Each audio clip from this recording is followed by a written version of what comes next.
ciudadanos, muy buenas tardes. Los saludo una vez más en fin de semana desde la Casa de Nariño en este centro de seguimiento y monitoreo del COVID-19.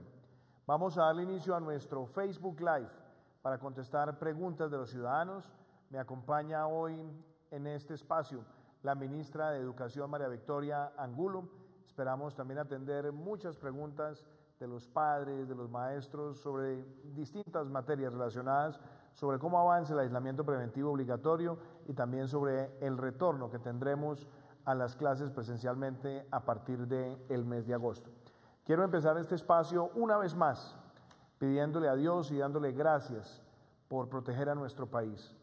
Quiero también agradecerle a todos los héroes del sector de la salud, a médicos, enfermeras, a todo el personal de apoyo que está trabajando por la salud de los colombianos, a todos los miembros de la fuerza pública, también un saludo muy especial de gratitud. También un saludo a todos los funcionarios del gobierno nacional, departamental y municipal en todo el territorio que trabajan por el bienestar de los colombianos. Agradecerle a todos los que han estado en la cadena de abastecimientos, los que han estado en los servicios públicos, en los servicios esenciales y a quienes están reactivando su vida productiva de manera progresiva, paulatina y responsable y por supuesto contribuyendo a la protección de la vida y la salud. Yo quisiera empezar una vez más el espacio haciendo un balance de las cifras del COVID-19 en nuestro país. Hoy se realizaron 7.171 pruebas, se encontraron 1.046 casos positivos y hay que resaltar que aquí se ha hecho búsqueda activa también en distintos conglomerados, por lo cual la cifra es un poco más alta que la que hemos visto en los últimos días y se ha registrado para el día de hoy un número de 23 personas fallecidas. Mi saludo de condolencia y de solidaridad para las familias que han perdido los seres queridos. Y yo quisiera aprovechar también para compartirles a ustedes esta cifra. Cuando nosotros miramos el balance, por ejemplo, el día de hoy, de las 23 personas fallecidas, nosotros encontramos que mayores de 70 años son 13 personas, mayores de 60 años, es decir, entre 60 y 70 son 4, lo que nos muestra que mayores de 60 años tenemos cerca de un 73% de las personas fallecidas en el día de hoy, mayores de 70, 56%. Por eso es tanto la insistencia en fortalecer los mecanismos de protección y el aislamiento preventivo de las personas frente a las cuales este virus es cada vez más letal. En la medida en que nosotros los protejamos, estamos reduciendo también el número de muertes en nuestro país, salvando vidas y por supuesto también estamos evitando que se genere una especie de exacerbación de las capacidades en el sistema de salud para atender a las personas en condición crítica. Sobre ese tema iré más adelante, seguramente ante preguntas que ustedes nos hagan, pero quiero aprovechar esas cifras de hoy, esos números de hoy, esas vidas de hoy, para que nosotros hagamos esa profunda reflexión como país. En total, hasta la fecha se han realizado en nuestro país 243.119 pruebas, de los cuales 222.942 han sido descartados. Tenemos casos positivos en el país, en total 20.177, de los cuales el 89.52%, que equivale a 18.063, están siendo atendidos en sus casas. Hospitalizados, tenemos 1.193 personas, de los que equivalen al 5.91% de todos los casos que han registrado positivos en nuestro país.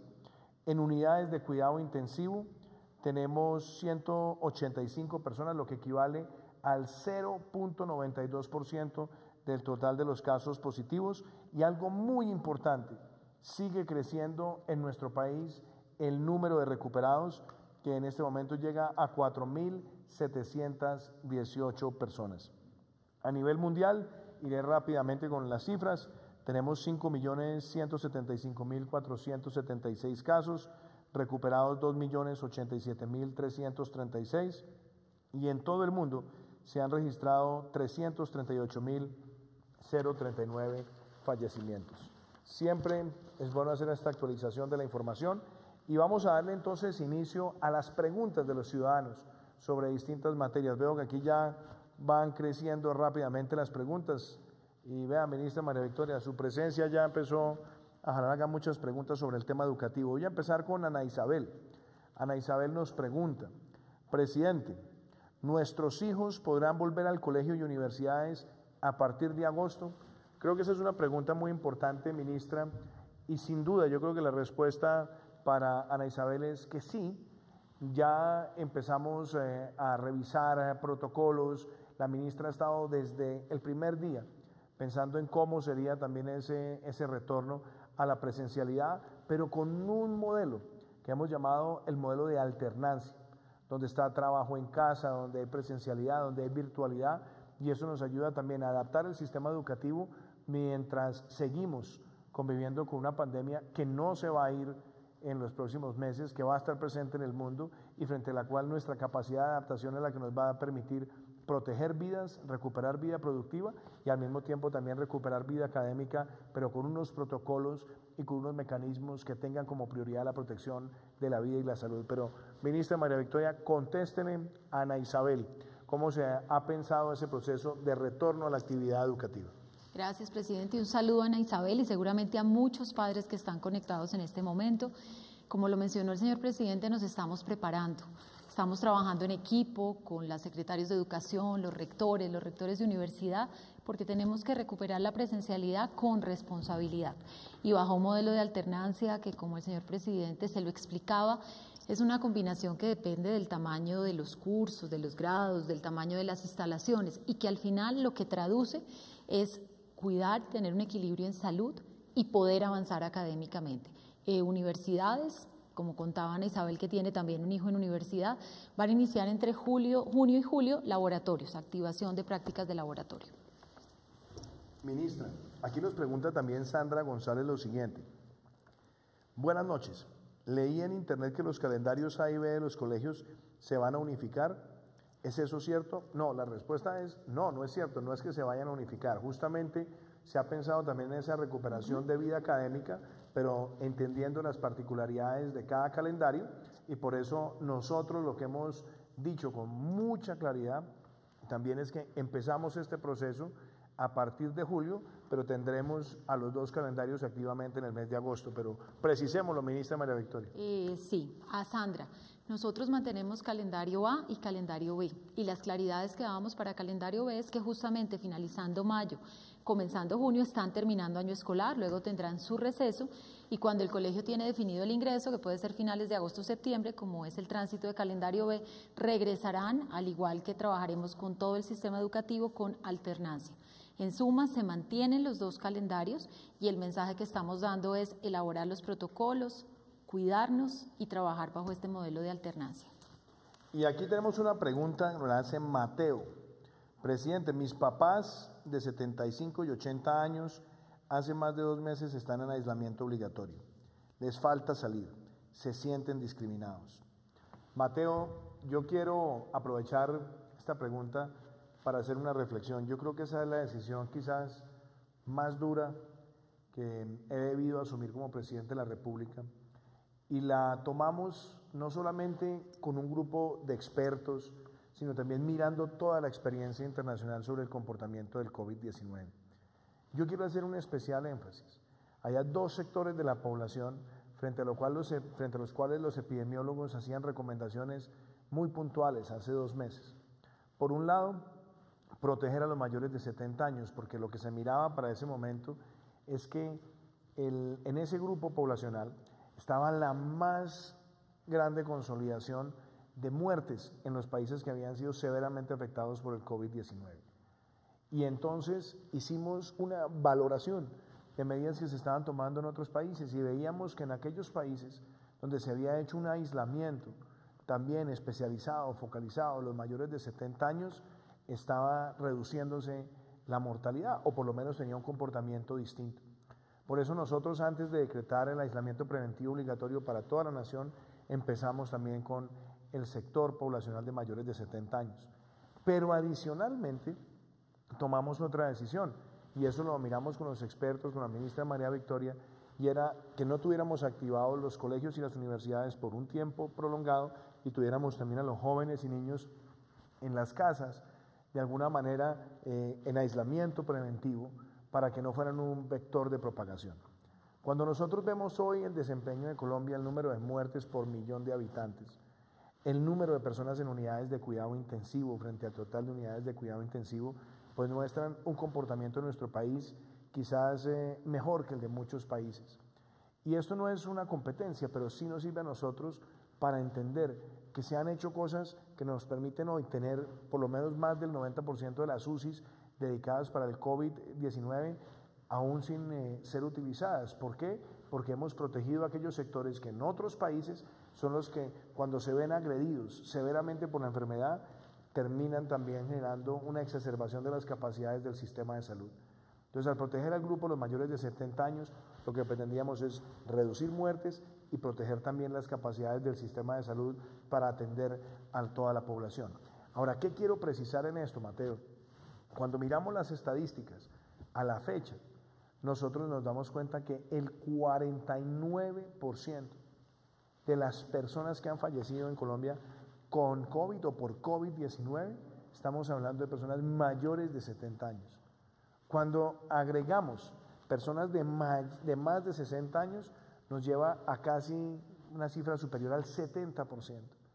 Entonces, la reflexión es clara, mayores de 70 años debemos protegerlos. Y hemos dicho que hasta el 30 de junio queremos extender también el aislamiento preventivo, pero justamente con el Ministerio de Salud estamos trabajando en unos protocolos para permitirles a los mayores de 70 años a partir del 1 de junio un poco más de libertad y por supuesto que también por salud mental tengan ese espacio de estar un tiempo también en exteriores. Pero quiero además resaltarlo con todos los protocolos, porque todos debemos hacer el esfuerzo por protegerlos.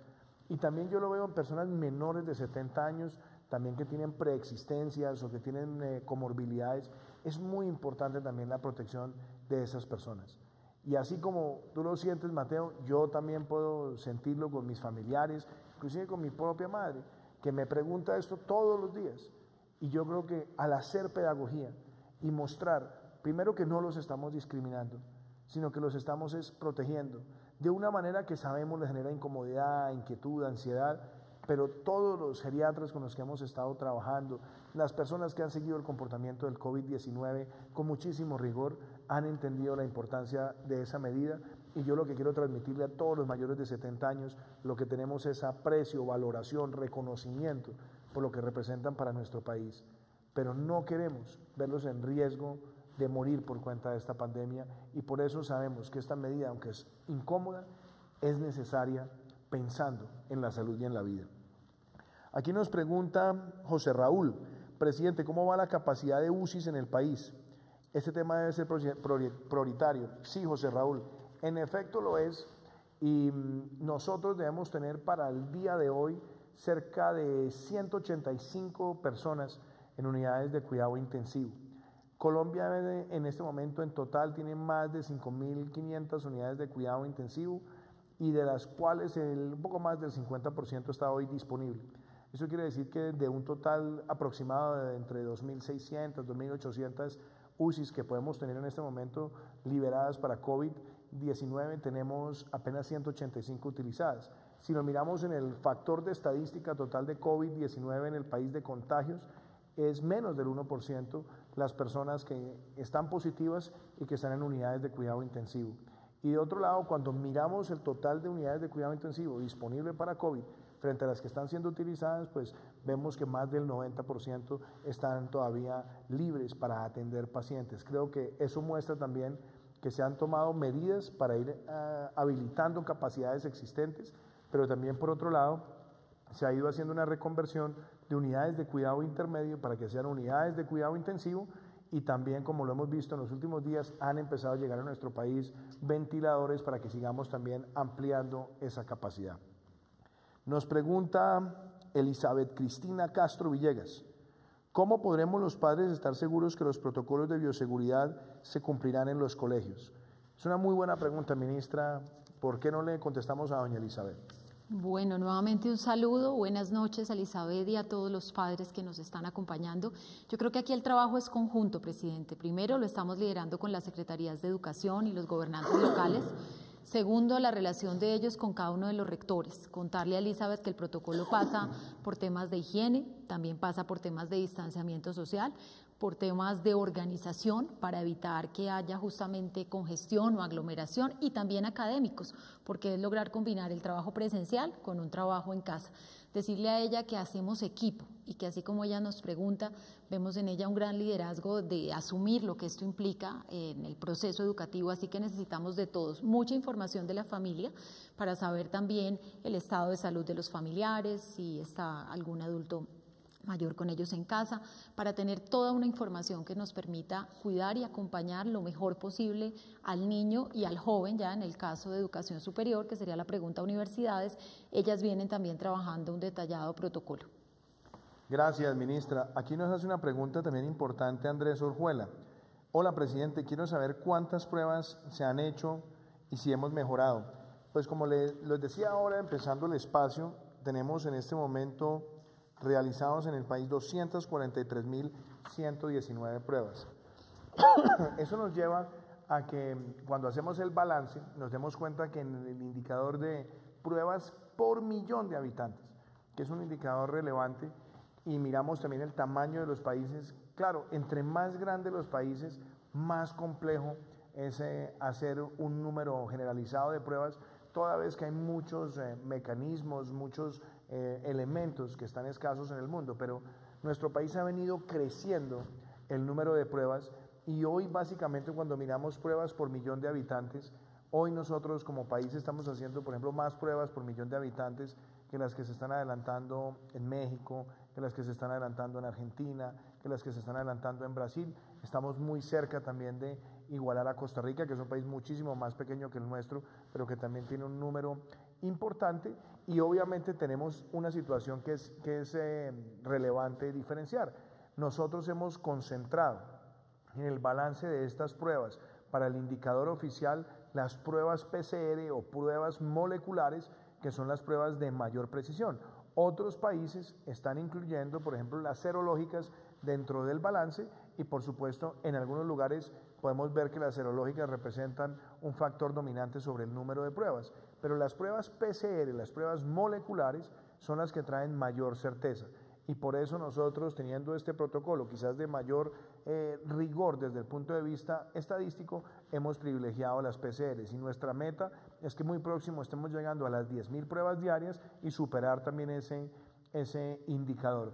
Y debo resaltar que en Colombia también, donde hemos encontrado conglomerados en Leticia, hemos encontrado conglomerados en algunos lugares, por ejemplo en Bogotá, hemos encontrado conglomerados en algunos municipios de Antioquia, hemos encontrado conglomerados en algunos proyectos, en algunos lugares específicos. También lo que ha llevado a que aumente el número de casos es lo que se llama la búsqueda activa, que es hacer trazabilidad entre el caso que se encontró positivo y buscando cuáles han sido las líneas de contacto. Pero yo creo que frente a la pregunta, la idea es seguir aumentando las pruebas por millón de habitantes, y que nosotros, bajo este instrumento, no solamente hagamos detección, sino que hagamos también trazabilidad y seguimiento. Así que creo que esa es una pregunta muy importante, José Raúl. Nos pregunta ahora Andrés Orjuela. Nos pregunta ahora Paula Andrea Espinosa. Dice, si las cifras de contagios siguen ascendiendo, ¿se levantará igual el aislamiento el 1 de junio para todos los sectores? Paula, yo creo que es importante tener en cuenta, primero, que nosotros hemos ido haciendo pasos progresivos. Y nosotros hemos dicho que a partir del 1 de junio nosotros entramos en una nueva fase. En esa nueva fase nosotros tenemos varios elementos. Un elemento es que todas las personas que puedan hacer teletrabajo, trabajo en casa, trabajo virtual, lo deben hacer. La segunda, en el caso de los funcionarios públicos. Nosotros hemos dicho que hay que apuntarle a que el 80% de los funcionarios puedan estar haciendo trabajo desde su casa. Hemos dicho también con mucha claridad, mayores de 70 años deben permanecer en la casa hasta el 30 de junio. Obviamente vamos a habilitar unos espacios para que tengan, digámoslo, un poco más de libertad por su salud mental también. En el caso de los jóvenes y los niños estarán por fuera de los colegios y estarán por fuera de las universidades hasta el mes de agosto. Por edades, algunos ya pueden salir 3 veces a la semana por media hora. También se tomará una decisión muy clara de espacios de libertad para los menores de 5 años y esto también permite recuperar un poco de libertad, pero con esa restricción. Y tenemos unos sectores que van a ir empezando nuevamente actividades, pero con una gradualidad que estará determinada por los protocolos de los gobernantes locales también en nuestro país, en total coordinación con el gobierno nacional. Entonces, no es que el 1 de junio tengamos una libertad total, además hemos sido claros, nosotros lo que queremos es avanzar en recuperar vida productiva, pero hacerlo con esa gradualidad y con esa responsabilidad, y también hemos dicho que bajo el criterio de regionalización, donde tengamos casos críticos, en esos casos críticos tendremos que tomar medidas mucho más estrictas, como ha sido el caso reciente que hemos tomado con las autoridades locales en Leticia, o también las observancias y cercos epidemiológicos en lugares de foco como el que se ha tomado en la ciudad de Cartagena. Así que creo que es importante hacer esa precisión. Nos pregunta Alejandra Ramírez. Buenas noches, presidente. ¿Las ceremonias de grado se podrían realizar con protocolos de seguridad? Alejandra, aquí hemos dicho que los eventos están totalmente restringidos, pero la idea es que podamos habilitarle a los jóvenes dentro de la virtualidad una ceremonia donde se reconozca ese momento tan especial. Y yo también quiero transmitirles a ustedes este mensaje. Me escribía en estos días un familiar que está en la misma situación, que se va a graduar de la universidad, y entonces me decía, entonces nosotros vamos a terminar siendo la generación que no va a tener un grado en una ceremonia, y me estaba de alguna manera mostrando ese dolor por no tener ese espacio con sus compañeros. Y yo le transmití un mensaje de reflexión. Es cierto, quizás este será el año de donde los estudiantes podrán pensar que no tuvieron esas ceremonias tradicionales. Pero yo también creo que esta será una nueva generación, una generación que se va a reinventar y que va a ayudar a la reinvención del mundo. Una generación que le ha tocado vivir una pandemia, pero quizás va a ser la generación que hará las más grandes reflexiones sociales profundas que hayamos tenido y que a partir de esas reflexiones también construya un nuevo futuro. Será también la generación que en medio de una situación tan difícil también se ha encontrado con la familia. Será la generación también que se ha encontrado en un gran llamado a la solidaridad y a la conciencia colectiva. Entonces sabemos que estas ceremonias para muchos eran un gran anhelo, no las estamos realizando justamente por precauciones en materia de salud, pero yo espero que en la virtualidad también podamos honrar a esos estudiantes que con tanto esfuerzo están obteniendo sus títulos. Ministro, ¿usted qué quisiera agregar sobre esa pregunta tan importante? No, presidente, pues en el mismo sentido decirle a Alejandra que hay muchas formas de expresar admiración, conectar sentimientos y corazones en una ceremonia de graduación. Sabemos que no es lo tradicional, pero yo creo que con el esfuerzo de los padres, de los estudiantes y de las distintas instancias del colegio, lograrán una ceremonia que, como dice el señor presidente, primero exaltará los logros, los méritos, pero también los hará reflexionar de cómo esta época nos está cambiando, nos está transformando y le exige a las nuevas generaciones también aportarle mucho a esta sociedad que tanto los necesita. Así que ponerle con optimismo y mucho sentimiento el valor, el nivel que tiene este acto de graduación para ustedes, los padres, los estudiantes y claramente los maestros que colaboraron tanto en ese proceso. Mira, aquí hay otra pregunta que es importante, ministro. Nos pregunta Marilyn Martínez. ¿Cómo van a controlar a los niños pequeños en las aulas de clase para que mantengan el distanciamiento? Yo creo que esa es una pregunta que nos la están haciendo ya de cara a agosto.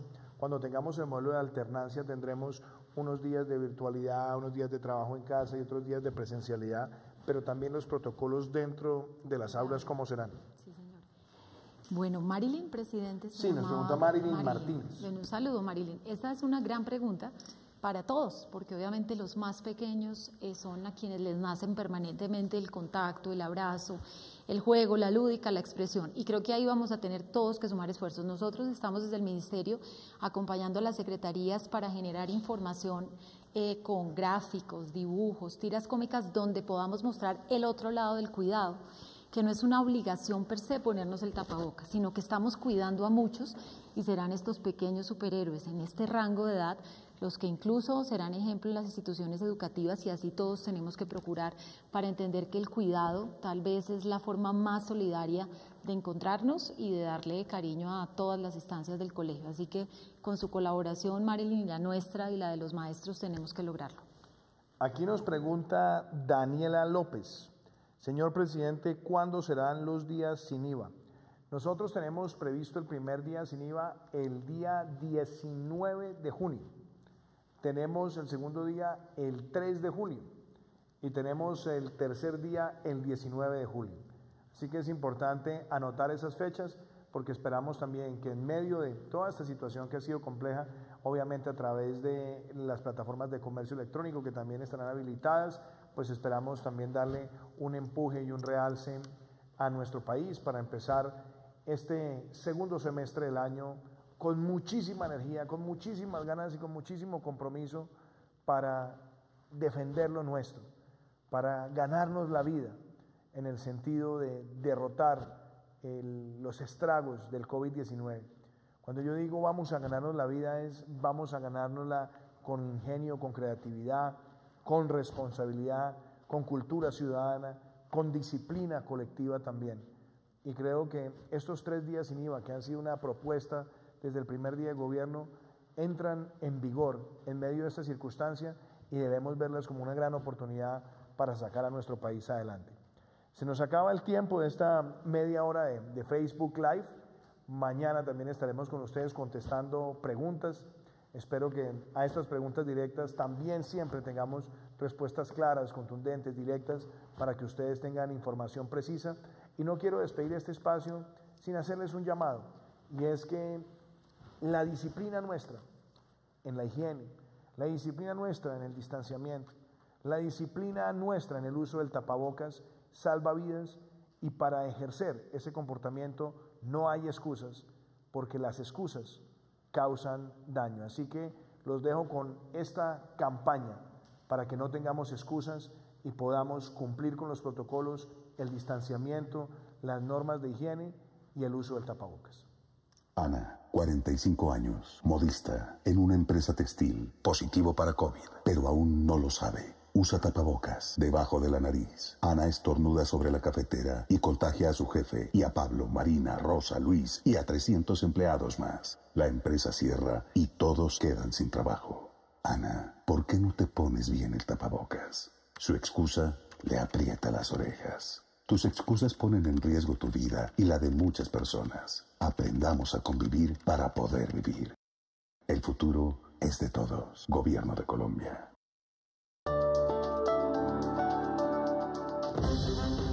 Vamos a ganarnos la vida. Si usas transporte público, guarda distancia mínima de 1 metro de los demás pasajeros. La distancia te aleja del virus.